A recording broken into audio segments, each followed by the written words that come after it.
informasi dari pekerja kita. Di poin ke-7 lembar kerja O terkait to be organized. Nah, di sini kami terdiri dari saya sendiri, Radika Deva Chandra, kemudian ada rekan saya, Vera Febrianti Basri. Nah, di sini kami akan menjelaskan 3 pembahasan. Yang pertama, pengalaman belajar apa yang paling baik sehingga dapat mengembangkan dan memperdalam pemahaman peserta didik. Kemudian yang kedua, bagaimana meminimalkan kemungkinan kesalahpahaman.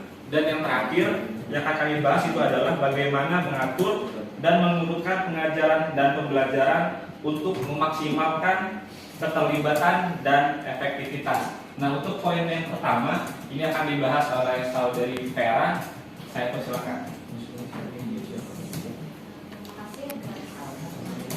Yang pertama untuk lembar rancangan pembelajaran KBBD itu yang dari rangkaian web 2 itu yang terakhir ada O, yaitu to be organized, di mana ini diatur untuk mengoptimalkan pemahaman yang mendalam, bukan superficial. Superficial di sini tuh pengalaman yang tidak bermakna atau tidak berbobot.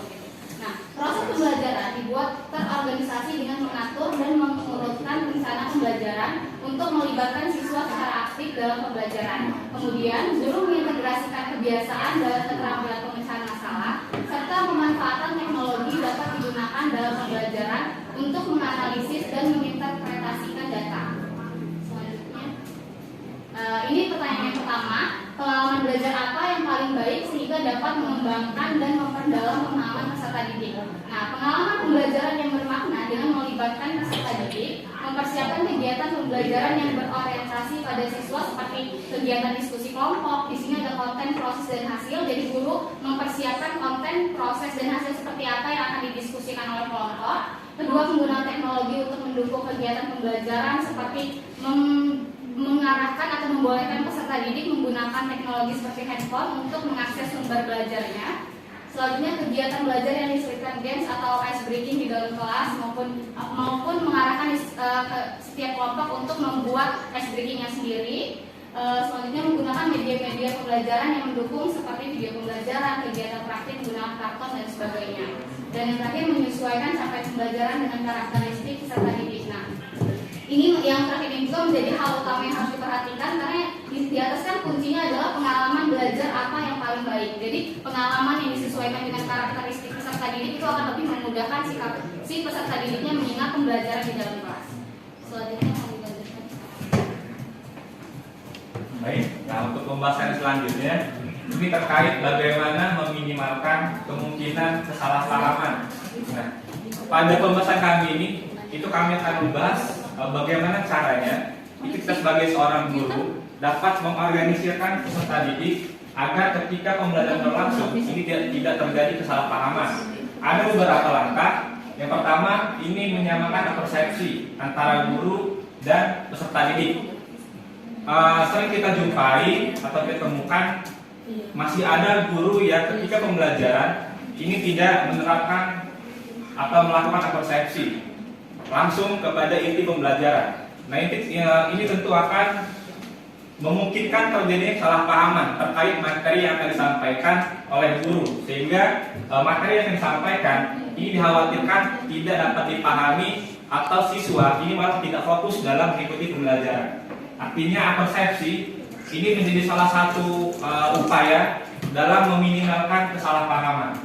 Yang kedua, ini menyampaikan tujuan pembelajaran yang hendak dicapai. Nah, pada awal atau kegiatan pembelajaran juga, kita sebagai guru ini harus menyampaikan tujuan pembelajaran kepada peserta didik agar siswa juga ingin tahu hal-hal apa yang harus mereka kuasai, hal apa yang harus mereka tuju dalam proses pembelajaran. Yang ketiga, mengatur kesepakatan dalam menentukan alokasi pengerjaan tugas. Ini juga perlu untuk diterapkan karena pada saat pembelajaran, apalagi pada saat ada penugasan, tentu akan memerlukan waktu dalam mengerjakannya. Artinya guru ini harus memberikan atau memberitahu kapan waktu yang diberikan dalam pengerjaan tugas. Khawatirnya apabila ini tidak disampaikan, ada siswa yang malah mengerjakan dengan santai atau tidak mempertimbangkan waktu alokasi pengerjaan tugas. Yang keempat, ada penguasaan materi ajar, kemudian penyampaian yang mudah dimengerti, dan memberikan contoh yang kontekstual. Nah, guru juga dituntut atau harus memiliki keahlian dalam penyampaian materi dengan menggunakan bahasa yang mudah dimengerti atau dipahami oleh peserta didiknya. Apalagi dengan menggunakan pendekatan kontekstual, sehingga siswa ini dapat lebih mengerti dan memahami materi yang sedang dipelajari. Dan yang terakhir, ini menjadi komunikasi dengan memberikan kesempatan yang sama untuk setiap peserta didik mengungkapkan pendapat. Jadi siswa ini kita berikan kesempatan yang sama. Apabila mereka ada unek-unek atau saran ataupun pendapat terkait dengan materi yang sedang mereka pelajari, agar kesalahpahaman atau ada hal-hal yang mereka bingung atau kurang jelas itu dapat mereka pertanyakan dan kita memberikan solusi maupun jawabannya. Selanjutnya, yang terakhir yang kami bahas ini bagaimana mengatur dan mengurutkan pengajaran dan pembelajaran untuk memaksimalkan keterlibatan dan efektivitas.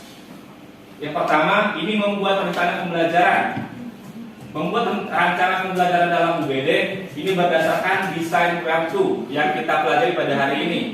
Dengan perencanaan, ini guru sudah memiliki bayangan apa saja pembelajaran yang akan disampaikan, seperti mempersiapkan model, metode ataupun media pembelajaran. Kemudian mengatur alokasi waktu, lalu memanfaatkan penggunaan teknologi, mempersiapkan kondisi ruangan kelas yang nyaman, dan membuat kesepakatan agar peserta didik ini dapat disiplin dalam mengikuti proses kegiatan pembelajaran. Nah, mungkin itu saja dapat kami sampaikan terkait dengan materi to be organized. Terima kasih atas partisipasinya. Semoga apa yang dapat kami sampaikan dapat berguna dan bermanfaat untuk kami, untuk kita semua. Lebih kurangnya kami mohon maaf. Wassalamualaikum warahmatullahi wabarakatuh. Waalaikumsalam.